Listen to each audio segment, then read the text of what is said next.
L'école internationale Le Verseau est une école qui a été fondée par deux personnes privées en 69.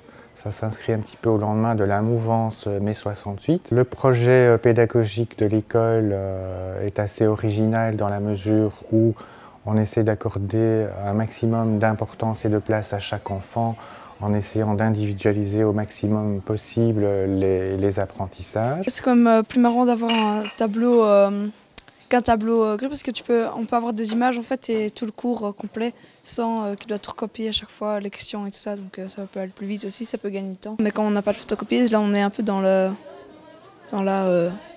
voilà quoi. On a aussi toute une politique derrière de gestion de bulletins informatisés, donc les parents reçoivent des relevés de points assez régulièrement. Tous les parents de l'école ont une adresse mail au nom de l'école. Donc c'est un moyen en fait, de communication vraiment mis en place par l'école et par l'établissement pour joindre les parents. Donc on ne fait pratiquement plus aucune communication papier avec eux.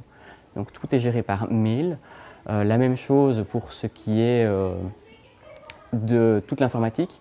On a un plan de développement ici dans l'école où on équipe le plus possible les locaux d'un ordinateur et, si possible, d'une projection et, quand le besoin s'en fait sentir, d'une projection interactive.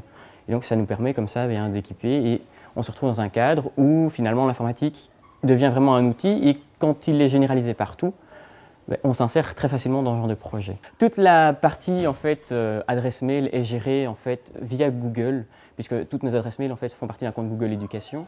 Et donc ça nous donne aussi accès à un agenda qui peut servir pour certains profs de journal de classe. Et donc moi, mon journal de classe, il est fait de cette manière-là et il est accessible en ligne pour les élèves. Le tout est repris, et pour avoir une structure quand même cohérente autour de tout ça, est repris par un LMS, c'est Claroline qui tourne derrière tout ça, et qui permet donc de générer les cours et de faire une administration assez fine pour pouvoir aussi gérer tout ce qui est problème de droit d'auteur et restreindre la diffusion à ceux qui en ont réellement accès et autorisés à l'avoir. C'est beaucoup plus facile, je trouve, parce que comme ça, si tu oublies ta feuille, tu as ton internet, parce qu'il y a beaucoup de gens qui ont un ordi maintenant. Et puis voilà, je trouve ça vraiment plus facile, comme ça, si tu trouves pas, il y a aussi d'autres choses et tout, qui sont mises en disposition. On voit mieux, il y a des choses en 3D, c'est vraiment chouette.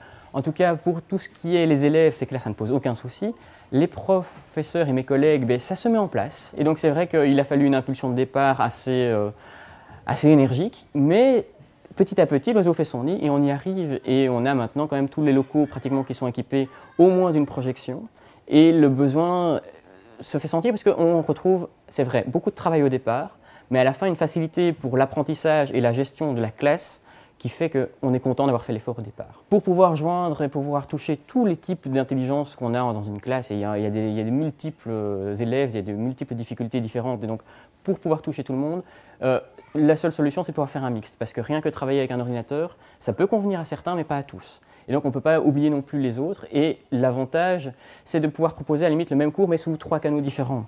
Et donc qui est le manuel qui sert de roue de secours et qui est le cours classique en tant que tel, l'intranet, les PowerPoint, les exercices à faire en ligne sont toute une série de canaux différents. Et puis il ne faut pas oublier non plus les kinesthésiques, donc on fait aussi des activités où clairement ils se mettent en scène. Donc, mais il faut mélanger l'ensemble pour pouvoir toucher tous les publics et pouvoir finalement parler au moins une fois dans le cours sur 50 minutes à l'élève qui a des besoins spécifiques.